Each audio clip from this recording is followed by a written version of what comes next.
how to make squishy and fluffy at masarap na gatas na bilog. Ang sarap niyan guys. Ako pa yung naggawa. Hindi mama ko. Wala sila mama ko eh. First, in your plate, put 4 scoop of the plate of milk. Siguraduhin yung tansya ang gatas para tansya din sa tubig. And put in konting tubig rin. Yan. Konting tubig. Kung ano yung nilagay nyo. And sobrang fluffy niya. Na. Promise, di nyo na to kailangan i-roll nyo na lang.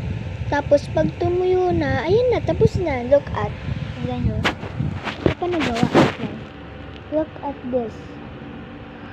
O diba, ang ganda ng view.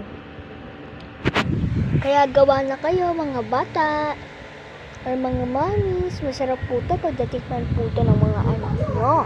Bye-bye!